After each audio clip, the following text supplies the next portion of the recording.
আজকাল দেখি প্রায় সব ছেলেদেরই বিয়ের জন্য ঘরোয়া মেয়ে চাই। বিজ্ঞাপনেও কাগজেও দেওয়া হয়। আচ্ছা, এই ঘরোয়া মেয়ে ব্যাপারটা ঠিক কি? শিক্ষিত কিন্তু চাকরি করা যাবে না এমন, নাকি সারাদিন ঘরের মধ্যেই বন্দি থাকবে?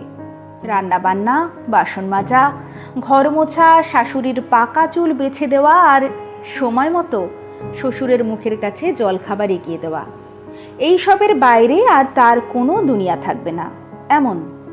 সত্যি কি এক্স্যাক্ট সংজ্ঞা আছে এই ঘরোয়া মেয়ের? যে জিনিসটা ঘরেই বানানো হয়েছে সেটাকেই তো ঘরোয়া বলে জানি। ভুল কিছু বললাম কি? তামাশাই, মেয়ে কি কোনো প্রোডাক্ট যে ঘরে বানানো হবে, তাও শুধু আপনার জন্য?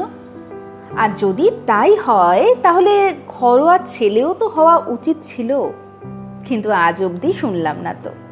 আমার এক বন্ধুকে যখন জিজ্ঞেস করলাম, কিরে বিয়ে থা করবি না নাকি, ও বলল, দেখ না আছে মেটে। আমি তো অবাক। কেন, তোর গার্লফ্রেন্ড রুবি নাকি জানো? দেখ, প্রেম আর বিয়ে দুটো পুরো আলাদা জিনিস। বিয়ের জন্য ঘরোয়া মেয়ে লাগবে, বুঝলি? বুঝলাম। তখনই ঘরোয়া মেয়ের অর্থটা কিছুটা বুঝলাম, কারণ আমি আমার বন্ধুটাকে খুব ভালো করেই চিনি। ঘরোয়া মেয়ে হলো সেই মেয়েটা যার নিজের সুখ আহ্লাদ বলে কিছু থাকতে নেই, যে স্বামীর মুখের উপর কথা বলবে না, সারাদিনের ফ্রাস্ট্রেশন বাড়ি ফিরে খুব সহজে তার উপরে ঝাড়তে পারা যাবে, স্বইচ্ছে যাতায়াত হবে শুধু হেসেল থেকে ঠাকুর ঘর, একটাকে যে সব সময় চোখের সামনে হাজির থাকবে।